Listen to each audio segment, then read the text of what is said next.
Hello student, my self Ravindra Dwivedi. एक question है induce EMF motional EMF से रिलेटेड।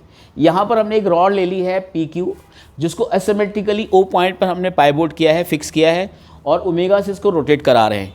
ये ऊपर वाली जो लेंथ है वो पी ओ है, इसकी लेंथ L1 मानी जा रही है, और नीचे वाला जो सेक्शन है उसको ओ क्यू माने, इसकी लेंथ L2 मानी जा रही है, और ओमेगा एंगुलर वेलोसिटी कांस्टेंट है, उससे घूम रहा है। तो हमें यहाँ पर O और P के बीच में नेट मोशनली में बताना है, O एंड Q के बीच में नेट मोशनली में बताना है, एंड P और Q के बीच में मोशनली में बताना है। Magnetic field direct into the plane of the paper है, मैग्नेटिक फील्ड की वैल्यू B है जो यूनिफॉर्म है। तो इस केस सिचुएशन में कैसे मोशनली में निकाला जाएगा, तो इसको हम ऑलरेडी एक्सप्लेन कर चुके हैं कि अगर कोई भी रॉड ओमेगा से घूमती है किसी मैग्नेटिक फील्ड में, तो इसके एंड्स के अक्रॉस जो मोशनल ईएमएफ होता है, तो उसको हम ऑलरेडी एक्सप्लेन कर चुके हैं, B ओमेगा L²/2। तो इसी लॉजिक को हम लोग डायरेक्ट अप्लाई करने जा रहे हैं। तो सबसे पहले तो हम पी क्यू लेंथ में देखने जा रहे हैं, तो पी ओ लेंथ में देखने जा रहे हैं। तो पी ओ लेंथ में जो मोशनल ईएमएफ हो जाएगा वो B ओमेगा L1²/2 हो जाएगा। अब कौन सा एंड प्लस होगा, कौन सा एंड माइनस होगा, वो इलेक्ट्रॉन में फोर्स को डायरेक्शन देख लेते हैं। तो अगर आप इस सिचुएशन में देखो तो ये एंड प्लस पी जो एंड होगा प्लस होगा और ओ एंड माइनस होगा, यानी इसके motional EMF B omega L1²/2 होगा। इस एंड को पॉजिटिव मानते हुए इस एंड को नेगेटिव।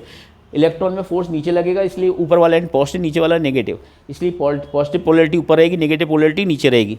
अब ओ क्यू में देखते हैं। अब ओ क्यू में डायरेक्शन इधर हो गई, तो इलेक्ट्रॉन अब कहाँ जाएंगे, ऊपर जाएंगे। पहले इलेक्ट्रॉन ऐसे आ रहे थे, अब इलेक्ट्रॉन डायरेक्शन पलट देंगे तो ये एंड प्लस हो जाएगा, ये एंड माइनस हो जाएगा। तो इसका इक्विवेलेंट जो बैटरी बनेगी, इसका मोशनल ईएमएफ होगा E2 और वैल्यू क्या होगी B ओमेगा L2²/2, जिसमें ये एंड नेगेटिव होगा, ये एंड पॉजिटिव होगा।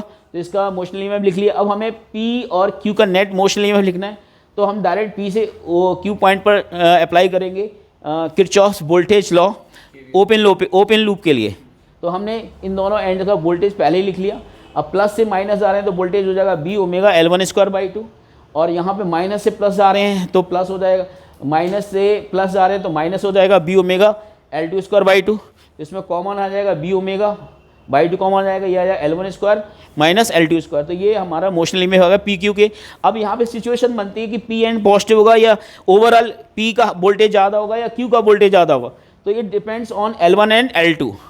अगर L1 की वैल्यू L2 से ज़्यादा है, ये वाली लेंथ ज़्यादा है इससे, तो यहाँ पर इसके वोल्टेज की वैल्यू पॉजिटिव आने वाली है, यानी कि P एंड जो है वो पॉजिटिव होगा और Q एंड नेगेटिव होगा, यानी कि P हाई वोल्टेज पे होगा इसके रिस्पेक्ट में रिलेटिव।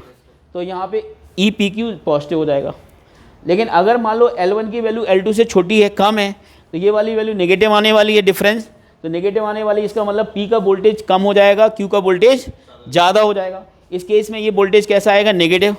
लेकिन अगर ये दोनों की लेंथ सेम है, सिमेट्रिकली है, तो P और Q के अक्रॉस नेट वोल्टेज आ जाएगा 0। Are you getting my point? ये क्वेश्चन था हमारा। तो इस तरह की बातें ध्यान रखिए जो आपको एडवांटेज पहुंचा सकती हैं जेईई मेंस एंड एडवांस के लिए। Thank you.